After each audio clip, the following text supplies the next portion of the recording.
Good morning, gentlemen. The monsoon has not yet come. That's in the hands of God. So we don't know when it's going to come. The Met Department proved wrong. Well, gentlemen, I'm going to talk not of the Met Department or the monsoon, but I'm going to talk of the political situation in India and what's going to happen now. You all know that Mr. Nitish Kumar has organized a Mahagathbandan of opposition parties, and they're going to meet on the 23rd of this month in Patna. Wonderful. I wish him the best of luck. But at the same time, I'm reminded of an old movie in Hollywood which I saw. Once There Was a Crooked Man. This movie stars Kirk Douglas, who plays the role of a rustler, and this rustler keeps on collecting all the money, everything, and ultimately he goes and deposits this money in a small cave-like place in the earth, puts a bag and hides it there. And he is so happy about it, and he keeps on doing all his nefarious activities till one day he comes back. He says, now is the time I should take all this money which I have deposited and take it away. And he puts his hand in the bag and he is bitten by a rattlesnake. Well, gentlemen, this is the simile I can think of for the man who's organizing this Mahagathbandan, because this gentleman, that is Nitish Kumar, is a wonderful chap. I like him. He has good personality, and he was a railway minister in the Vajpayee government at the center. But I think he's gone haywire now. He's become very ambitious, and it's good to be ambitious. Yes, you must be ambitious, but then you've got to be a realistic man, and you can't allow your personal hatred, your personal likes and dislikes to transgress what is reality. And the reality is that Narendra Modi is the most important, the most popular leader in India at the moment. Rahul Gandhi is the next man, but he's way behind him. 100 points behind him. And where does Mr. Nitish Kumar figure? Nowhere. I think he knows it himself.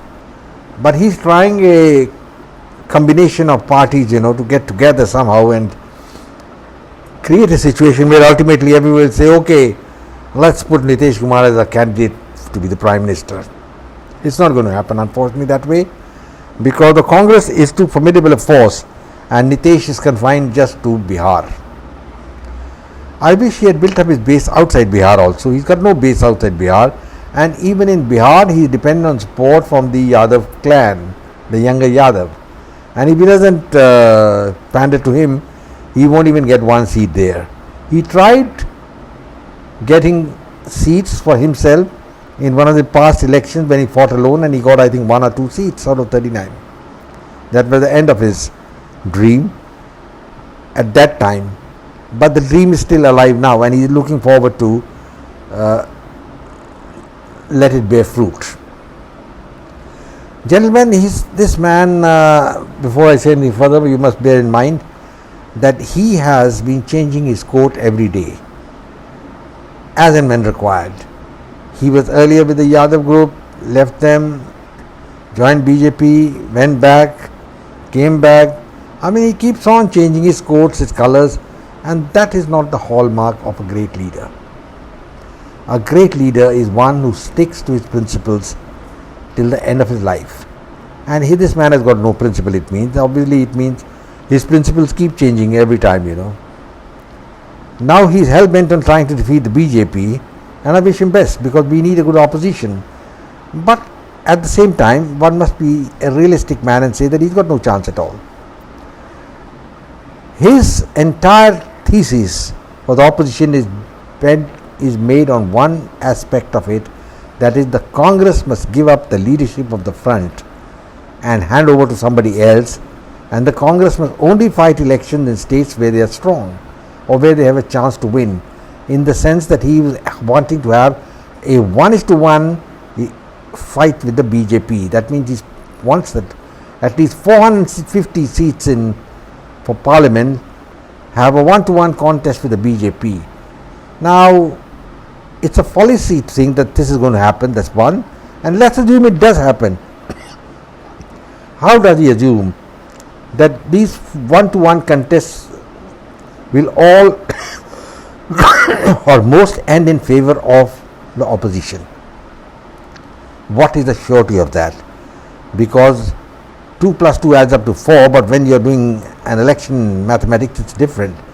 All the anti-BJP votes or all the votes which went to opposition party when there are only 2 candidates are not necessarily going to go to the opposition, and the BJP may still win. So his foundation on quicksand, that's number one. Secondly, the Congress has no reason to give up its leadership as the main opposition party. All said and done, the main opposition party to the BJP is the Congress, and that is Rahul Gandhi. Well, he's maturing, and he's done some very foolish statements here and there in England and now in America, and he's also consumed perhaps by a little bit of a hatred against the Modi government because he feels he hasn't been given his due.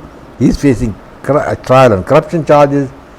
He's been punished for 2 years jail, and his membership of the Lok Sabha has been taken away.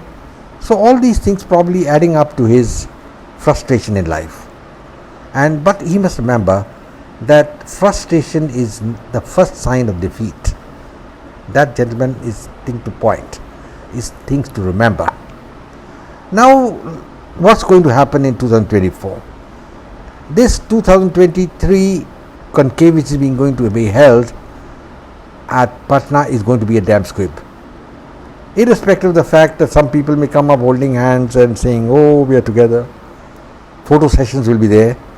But all that is going to be zero because the opposition has got ambitious leaders who are not going to allow Mr. Nitish Kumar a free way. And no way Rahul Gandhi and Mr. Kharge are going to surrender the demand that the Congress is the leader of the opposition, and which is a fact. At the moment, the Congress has got 50 seats in Parliament, and no other party group has got that many seats.